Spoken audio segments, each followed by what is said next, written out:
আসসালামু আলাইকুম ভিউয়ার্স, কেমন আছেন সবাই? আশা করি অনেক ভালো আছেন। আজকের এই ভিডিওটি করার কারণ মূলত আমি গত একদিন আগে একটি ভিডিও পাবলিশ করেছিলাম যে পিক্সেলল্যাবের নতুন যে ভার্সনটি সেটা কিভাবে আপনি ডাউনলোড করবেন।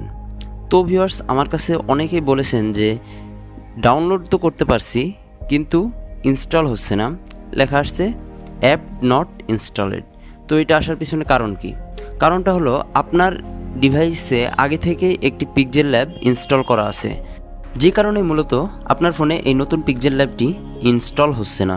তাই আগে পিক্সেলল্যাবটি আনইনস্টল করে দিন, এরপরে ইনস্টল করুন। তো অনেকে এবার ভাবতেছেন আগের কিছু প্রজেক্ট ফাইল আপনার পিক্সেলল্যাবে আছে যেগুলো ডিলিট হয়ে যাওয়ার ভয় করতেছেন। তো এটা নিয়ে ভয়ের কিছু নেই। আগের ফাইলগুলোকে আপনি পিএলপি আকারে আপনার ডিভাইস স্টোরেজে সেভ করে নিন, এরপরে আপনি ওইটা আনইনস্টল করে দিয়ে এটা ইনস্টল করুন। আপনার এই পিক্সেলল্যাবে ওই ফাইলগুলো অটোমেটিকলি ধরে নেবে। তো ভিউয়ার্স, আশা করি বুঝতে পেরেছেন। আরও যদি কোনো প্রশ্ন থেকে থাকে অবশ্যই কমেন্ট করে জানাবেন, আর ভিডিও ভালো লাগলে একটি লাইক দিবেন।